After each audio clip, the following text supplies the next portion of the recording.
चलिए 10 के दमदार ट्रेड्स में आपका स्वागत है और मेरे अलावा वीरू और श्रेया भी रहेंगे इस शो में आपके साथ। हमारे साथ देने के लिए अमित सेठ और मानस जायसवाल पिछले शो से बने हुए हैं, साथ ही निर्मल बैंक से विकास सालुंके और ट्रेड बुल्स के सचिदानंद उत्तेकर भी अपने टॉप ट्रेड्स के साथ जुड़ेंगे। पहले से मुलाकात करते हैं, बात करते हैं अमित सेठ जी, मानस जी पिछले कार्यक्रम से इस कार्यक्रम में भी शिरकत करेंगे और फ्रेश पर्सपेक्टिव, ताज़ा तरीन नज़रिया लेकर हमारे साथ विकास सालुंके और सचिन जी जुड़े हैं। इस वक्त आप सभी को नमस्कार, कार्यक्रम में स्वागत है। सचिन जी, आपके दो ट्रेड्स इस वक्त क्या रहेंगे? Good morning Veeru ji, good morning Anuj ji, good morning to all the panelist.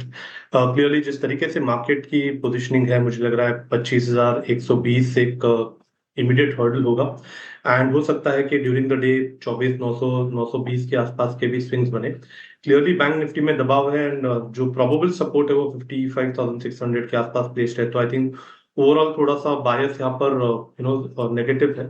But जिस तरीके से पोजीशनिंग हो रही है, मुझे लग रहा है यहाँ पर ऑटोवर्स पे काफी दिनों से दबाव है। वहां पर मारुति जैसा स्टॉक डिस्ट्रीब्यूशन के घेरे में है। मुझे लग रहा है अपने 5 डे एक्सपोनेंशियल मूविंग एवरेज को इसने कॉन्फिडेंटली काटा है on the lower side and तैयारी हो रही है अपने 20 डे एक्सपोनेंशियल मूविंग एवरेज के और बढ़ते हुए। तो यहाँ पर मारुति में फ्रेश शॉर्ट पोजीशंस ऐड करने की सलाह होगी। जिस तरीके से डेटा है 16,120 के आसपास आपको स्टॉप लॉस लगाना है on closing basis and during this particular week itself मुझे लग रहा है 15,870 से लेके 15,760 तक की एक डिक्लाइन मारुति के फ्यूचर्स में आ सकती है। डिस्क्लोजर होगा कि हमने हमारे क्लाइंट्स को भी ये रिकमेंडेशन दी है and on the positive side अच्छी सस्टेनेबल मूव यहाँ पर अनफोल्ड हो रही है काफी सारे हेल्थ केयर स्टॉक्स में एंड वहां पर अपोलो हॉस्पिटल में जिस तरीके से रिकवरी हुई है ड्यूरिंग द डे अपने 50 डे एक्सपोनेंशियल एवरेज को इतने अच्छी तरह रिस्पेक्ट दिया है वहां से एक वर्टिकल राइज हुई है। तो संकेत यहाँ पर एक बुलिश इंपल्स के है जिसके प्रोबेबल टारगेट्स लगभग अराउंड 78-80 के आसपास प्लेस्ड है।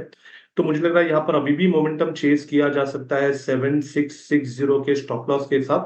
फ्रेश लॉन्ग पोजीशंस ऐड करने की सलाह होगी अपोलो हॉस्पिटल्स के फ्यूचर्स में 78-80 के टारगेट के लिए।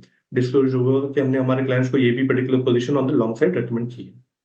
ओके, तो सचिन जी के दो ट्रेड्स, एक शॉर्ट साइड की ट्रेड आई मारुति पर बिकवाली की राय, साथ ही अपोलो हॉस्पिटल आपको खरीदारी की राय उनकी तरफ से आती हुई नजर। एक बार नौकरी कर रखेंगे स्क्रीन पर। नौकरी वायदा के टॉप लूजर्स में शुमार 1.5% नीचे डेज लो के आसपास कारोबार करता हुआ नजर आएगा। Q2 अपडेट फीके थे और तभी एक एनालिसिस की गई थी कि स्टॉक में आज थोड़ा डेंट पड़ता हुआ नजर आ सकता है। सचिन जी, इन्फो एज 1.5% नीचे 1345 के लेवल पर शॉर्ट साइड के ट्रेड्स बन रहे हैं यहाँ पर या फिर अभी वेट एंड वॉच की सलाह? श्रेया, मुझे लग रहा है यहाँ पर एक रेंज बाउंड एक्शन हो सकती है। 1400 के आसपास काफी इंपॉर्टेंट रेजिस्टेंस है स्टॉक में एंड नीचे उतना ही अच्छा सपोर्ट यहाँ पर 1300-1320 के आसपास है। तो मुझे लग रहा है यहाँ पर फ्रेश शॉर्ट्स के लिए reward to risk opportunity better नहीं है। तो हो सकता है कि ये स्टॉक इसी पर्टिकुलर रेंज में और थोड़े समय के लिए कंसोलिडेट करे। तो यहाँ पर फ्रेश लॉन्ग या शॉर्ट पोजिशन बनाने की सलाह नहीं है। ओके, इन्फो एज पर आपका टेक्निकल व्यू। चलिए 25,070 और 25,000 हमारा साथ निभा रहा है और शेयर का साथ निभाने के लिए आप कंचन आ चुकी हैं। तो कोई प्रश्न पूछना हो, कोई दुविधा हो ट्रेड पे, इन्वेस्टमेंट पे, तो जरूर पूछिएगा शेयर और कंचन के साथ। मैं चला 12 बजे आऊँगा।